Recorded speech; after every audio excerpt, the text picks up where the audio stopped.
storms that we endured that hit the Austin area.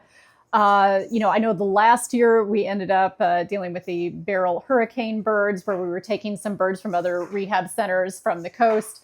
And this year we had a challenge again with the weather, where we were hit with a pretty big microburst at the end of May. And in one day, again, we are set up to do large capacity. We expect to hit 10,000 animals this year coming through our doors. So while we expect the volume, we don't expect the volume in one day. So after that microburst had hit, we took in 164 animals in just one day.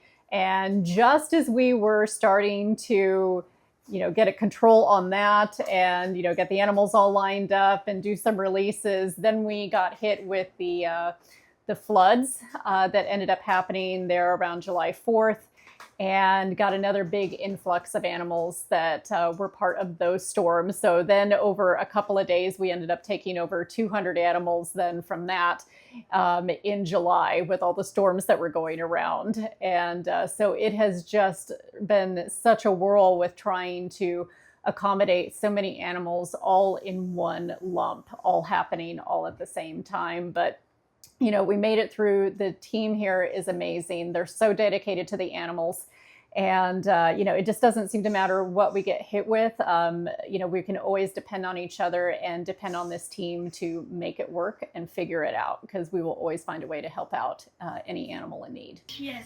Okay. Would you work any other place in here? Or is this your favorite place to be? This is my favorite room. That makes sense. I love this.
Yeah, so we were shocked. There was a snake that had been brought in. It happened to be a good-sized rattlesnake, so a venomous snake. So we took him in, and unfortunately, he had a mouth injury of all places. So we had to kind of decide, well, how are we going to examine this somewhat large venomous snake? So I did the best I could at the time. So I don't always make the best choices for myself.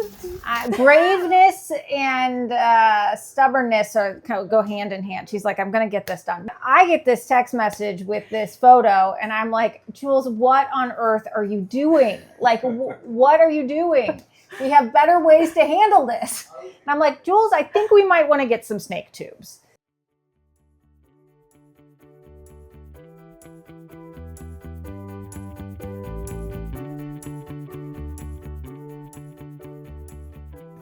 Being willing to be creative and problem solving really helps with our ability to care for these animals that just don't quite fit in all the boxes that a typical veterinarian or anybody cares for.